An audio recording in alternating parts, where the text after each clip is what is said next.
Magyanativrandasya Gunanjana Shalakaya Chakshur Unmilitamena Tasmai Shri Gurave Namaha has been born in the darkness of ignorance of my spiritual master. Open my eyes with the torchlight of knowledge. I offer my respectful obeisances unto him.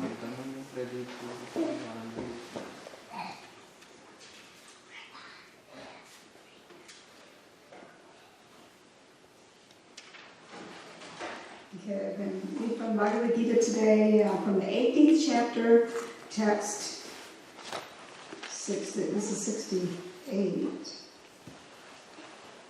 68. I have to look at it on my phone. It's a whole lot easier to read on my phone. I didn't get a chance to write it on the board, but you repeat the word once, just one word at a time. Repeat after me, then you'll have said the verse. Ya. Idam, paramam, guyam. And if anybody wants to repeat with me, like they know the verse or something, I'll do one line at a time too. Ya idam paramam guyam. Mad bhakteshu. No, one at a time. Mad bhakteshu. Abhidasyati. Mad bhakteshu abhidasyati. Bhaktim mai param kritva. Bhaktim mai param kritva. Mam evaishyati. Asamshayaha. Mam evaishyati asamshayaha.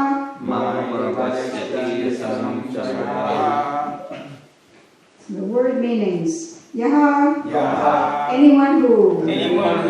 Idam. This. Paramam. Most. Guyam. Confidential secrets. Mat. Of mine. Bhakteshu. Amongst devotees. Abhidasyati. Explains. Bhaktim. Devotional service. Mai. Unto me. Param. Transcendental. Kritva. Doing. Mam. Unto me. Eva. Certainly. Eshyati. Comes. Asamshayaha. Without doubt. Translation and purport by His Divine Grace, A.C. Bhaktivedanta Swami Srila Prabhupada. For one who explains this supreme secret to the devotees, pure devotional service is guaranteed, and at the end he will come back to me. So please repeat. For one who explains this supreme secret to the devotees, pure devotional service is guaranteed. And at the end he will come back to me. Just to place it, this is Krishna speaking to Arjuna at the end of his long conversation, and Arjuna has totally surrendered to Krishna. Krishna has said, completely surrendered to me, and Arjuna has completely surrendered. And it's after Krishna has explained everything, and ultimately that it's all about worshiping and surrendering to Krishna. So this is so Arjuna is going to go forth and do his duty, which is to be a warrior. He's going to go forth and start killing soldiers. And this is his duty, this is Krishna's plan, and he's going to do it not for his own sake, but for Krishna, because it's Krishna's plan. So he's totally surrendered. So the purport, generally it is advised that Bhagavad Gita be discussed amongst the devotees only. For those who are not devotees will understand neither Krishna nor Bhagavad Gita. Those who do not accept Krishna as he is, and Bhagavad Gita as it is, should not try to explain Bhagavad Gita whimsically and become offenders. Bhagavad Gita should be explained to persons who are ready to accept Krishna as the Supreme Personality of Godhead. It is a subject matter for devotees only and not for philosophical speculators. Anyone, however, who tries sincerely to present Bhagavad Gita as it is will advance in devotional activities and reach the pure devotional state of life. As a result of such pure devotion, he is sure to go back home, back to Godhead. So,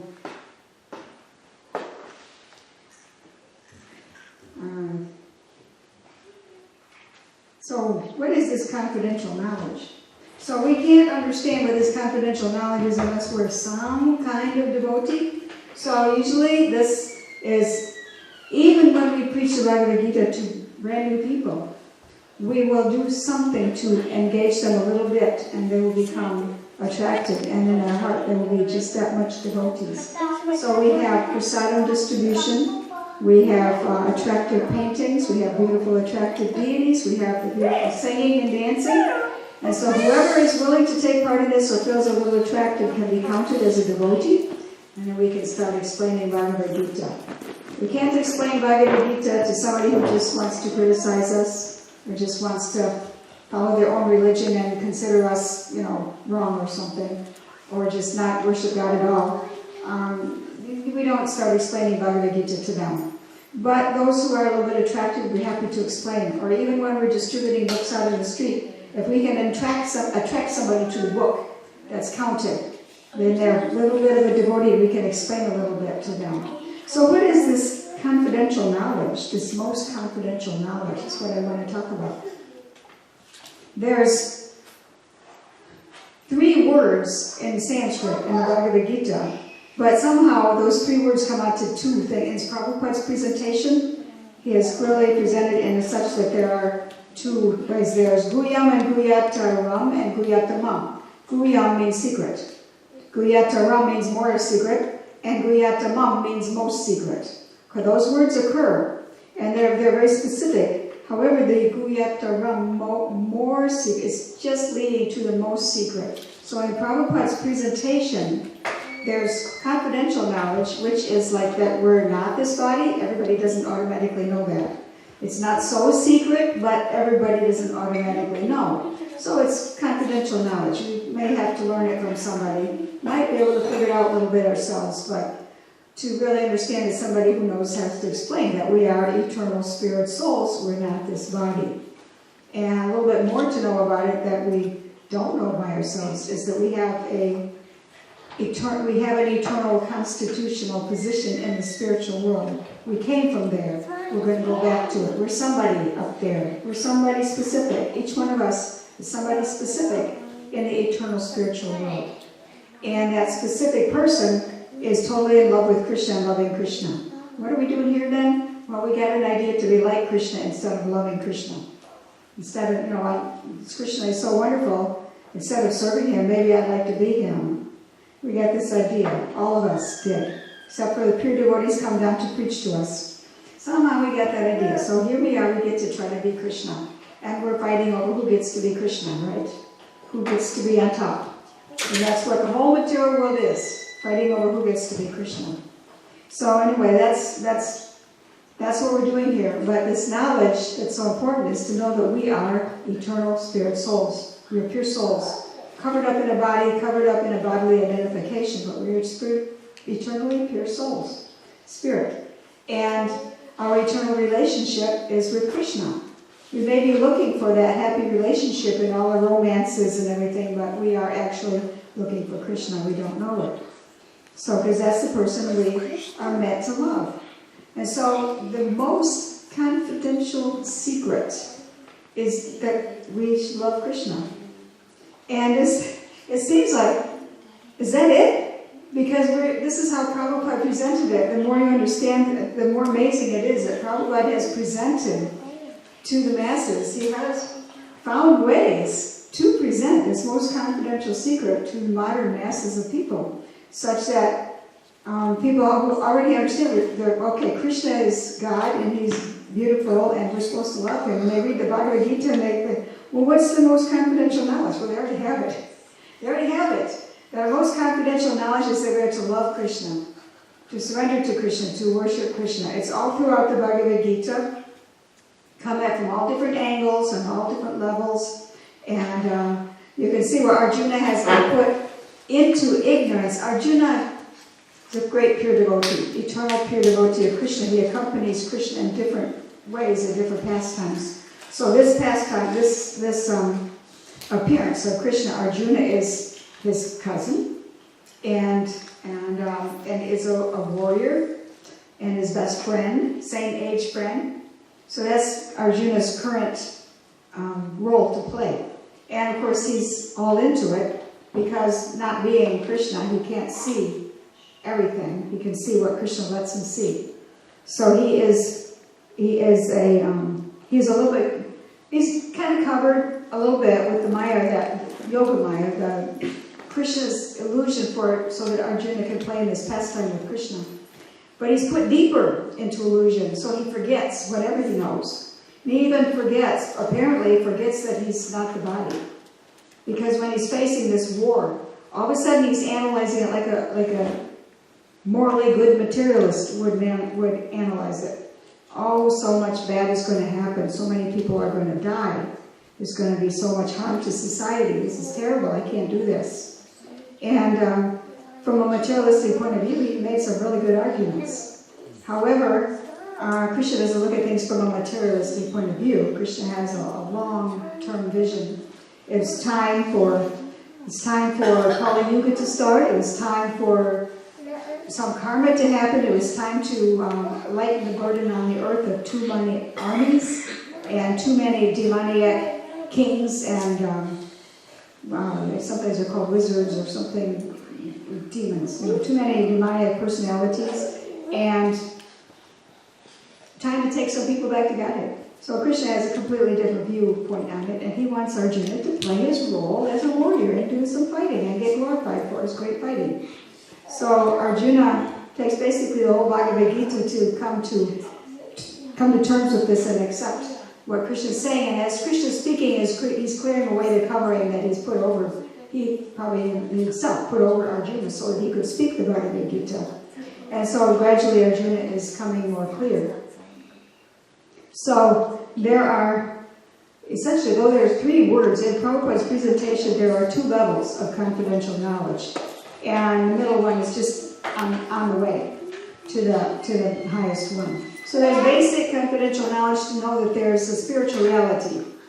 That we're souls, we came from the spiritual world, there's a God, he's a person, we should serve him with what we do, we should do devotional service, basic things like that.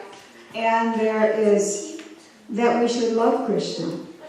It seems the way Prabhupada has presented it to us in the West, where we didn't know anything of this philosophy. I mean, in India it's different. From Indians you have this philosophy in your life, but in the West we didn't.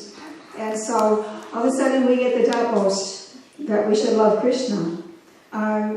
Before Lord Chaitanya's time, which was 500 years ago, when Lord Chaitanya, as Krishna, came as a devotee, and he started the Hare Krishna movement of Sankirtan Yagya, or the sacrifice of congregational chanting of the holy names. And before that, 5,000 years ago, was when Krishna came, and Krishna gave this knowledge to Arjuna. There had been no Lord Chaitanya yet. So there was the idea that one should do one's duty and go to a reward in the heavenly planets, and there was the idea one could worship demigods and get material benefit or go to the heavenly planets, and there was the idea that one could worship Vishnu, which is a formal form of Krishna, in a very formal way, and get liberation and go to the Vaikuntha planets where things are like formally worshiping Lord Vishnu. These ideas were there, but Krishna was, at the same, in that pastime, he was revealing his eternal pastimes in the Loka Vrindavan, his own planet, where he is a cowherd boy. And he plays with his cowherd boy friends and his girlfriends, and he has his parents and elders in the village and his cows and everything. That's the highest place in the whole spiritual, in all existence. That's the highest place. So he was revealing that because he brought that with him to Vrindavan, India.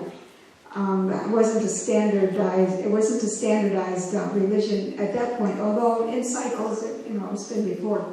But at that point it really wasn't, but those who knew Krishna knew this. And they saw that it was happening. And so now Lord Chaitanya, 500 years ago, Lord Chaitanya came, And he reveals that just chant the holy names and meditate on Krishna like this and go to that planet, go to that highest planet of Krishna. So this is the age for, this is the most fallen age, and it's also the age where it's most commonly known, the highest, most confidential knowledge. Isn't that amazing? So it kind of makes up for all the stuff we go through, pollution and poisoning and bad moral things going on around us and wars and everything that's going on. And that it kind of makes up for because we have this opportunity to know the highest very easily and quickly. And we can spread it. Now the ultimate person who's teaching, explaining this supreme secret to the devotees is Srila Prabhupada. All around the world. He traveled all around the world. And as soon as he could make somebody a little bit into a devotee by giving prasadam, by teaching, chanting the Hare Krishna mantra, and like that, as soon as he was explaining, by the way, you should love Krishna. And he was having the artists paint pictures of Krishna, and he was installing deities and worshipping them, saying, offer your food to Krishna. And so on, immediately, he gave it all over the world. But we can all do this, now, according to our capacity. We can explain this supreme secret, which is simply that Krishna is a beautiful person, and we have a relationship with him, and we should love him and worship him, and offer our food to him, and all this that we learn about in the Hare Krishna movement. And then this verse also applies to us. For one who explains this supreme secret to the devotees, pure devotional service is guaranteed, and at the end he will come back to me. So we can all participate in this. And in fact, the method is given. The books are there. We can give them out. We can take people to the temple. It's all given to us. And if we want to give class, if we want to teach it in a class, every verse is a class. All we have to do, there's the Sanskrit, there's the meanings of the words, there's the translation, there's a commentary on it that's based on the teachings of all the great acharyas, and all you have to do is read some other parts of the book too, and you can tie together some ideas a little bit, and there's class. So it's all given to us incredibly. This whole method of explaining the supreme secret to the devotees is all given to us in every aspect it could be. And we only have to participate in it. It's all given to us. So, I believe that's my whole point. Any comments or questions? Everybody participate in this movement? And tell somebody about Krishna consciousness, and give some prasadam, give some books. Do I have any discussions? No questions or arguments either. Okay. I can't really see the clock, so it's 1 o'clock. Is it really only 1? Mm-hmm. Yes. So you're saying that the highest absolute knowledge is that Krishna is the name of God, and that as God we have a relationship with him because he created us, we're his progeny. So this highest truth is that we have a relationship we're not aware of because we're entangled in this material confusion. Is that your whole question? So my question is how else can we learn how to get out of this confusion? Well, we have a whole stack of books, bookcase full of books that gives us, we can learn from each other. First of all, I would like to say the highest knowledge is that we should love Krishna. Because first we know that Krishna is God and we have a relationship with him as eternal spirit souls. Now what do we do about it? So the highest knowledge is doing it. So that's still like confidential knowledge. Krishna is God, we're souls, we have a relationship with him. That's like confidential knowledge. So the highest is to love and serve him. Let's see, let me read this. This is text 65. Always think of me, become my devotee, worship me, and offer your homage unto me. Thus you will come to me without fail. I promise you this because you are my very dear friend. So this is and he says, abandon all varieties of religion and just surrender unto me. I shall deliver you from all sinful reactions. And he says, this confidential knowledge may never be explained to those who are not austere or devoted or engaged in devotional service, nor to one who is envious of me. Let me back up just one more.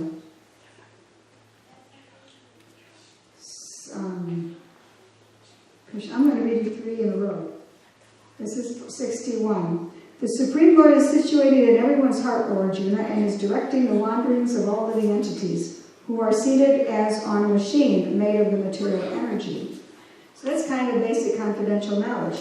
So the Lord is in everyone's heart. He's okay. And he's directing the wanderings of living entities who are seated as on a machine made of the material energy. So our body's a machine, and we're eternal spirit souls. We're sitting in this machine. And it's made of the material energy. It's kind of directed by, immediately seems to be directed by the material energy pulling on it, but it's actually the super soul, the Supreme Lord in the heart, who is making the whole thing work. So it says, next one, O sign of Bharata, surrender unto him utterly. By his grace you will attain transcendental peace and the supreme and eternal abode. So then he says, thus I have explained to you knowledge that is still more confidential. In the purport it says more confidential than, no, in the Sanskrit, more confidential than confidential. Because guyataram, so both words are there. So confidential knowledge, we're souls. More confidential, surrender to super soul, he's going to take us there. Okay. Now, because you are my very dear friend, this is 64, I am speaking to you my supreme instruction, the most confidential knowledge of all. Hear this from me, for it's to your benefit. And the most confidential knowledge is, it's going to say, always think of me, become my devotee, worship me, and offer your homage unto me. Thus you will come to me without fail. Come to me. Krishna says, come to me. He doesn't say, go to the eternal spiritual world where you'll be happy forever. Come to me. The whole point is our relationship with Krishna of love and devotion. That's the most confidential. It's also true that this is, of course, most of the time we read from these re-edited books. The original books, it does not even say it that clearly. It just, how does it do that? Most confidential, it keeps saying most confidential, where you would think by the Sanskrit it should say more confidential. And I thought that was a typo, but I kind of learned otherwise that because, let's see, this is an interesting thing. Right in the end, I think. That's the yam, ram, mum. Yeah, say the whole word. Guyam, guyata, ram, guyata, mum. Yes. Oh, I forget which verse it's. I think it's in the last one, or I thought it's in the end. Anyway, I don't want to take over every time I'm reading the purports, so I forgot which one it's in. But, again, Prabhupada doesn't really describe more confidential knowledge. I had the idea from someone once that there was confidential, and there's more confidential, and there's most confidential knowledge. Well, there is, but that's not how Prabhupada presented it for his emphasis. He didn't really describe more confidential knowledge as a unit in itself. So it's really just about, it's confidential knowledge as a foundation. Okay, we have this is the spiritual who's who and what's what. Then, everything goes to most confidential knowledge, which is that we should love and serve Krishna. That's it. Our relationship is with Krishna.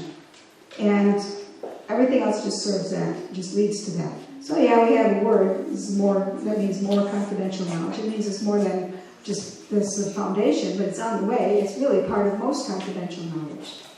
So everything is about most confidential knowledge. Everything is about to awaken our natural dormant love for Krishna. In the spiritual world, all they do is love and serve Krishna. In the spiritual world, in this world, preaching is an important part of the movement, but in the spiritual world, it isn't. Everybody's there. So it's just mostly like taking care of Krishna, serving him. They bathe him, they dress him, they play with him, they cook for him, they wrestle with him, all kinds of things they just do with him. We practice, as pujaris, we have the deities on the altar. And there's a prayer installing the deities and asking Krishna to be within the deities. And so he comes. And once you invite him there, you have to treat him as a guest. You can't ignore him anymore. You've got a guest.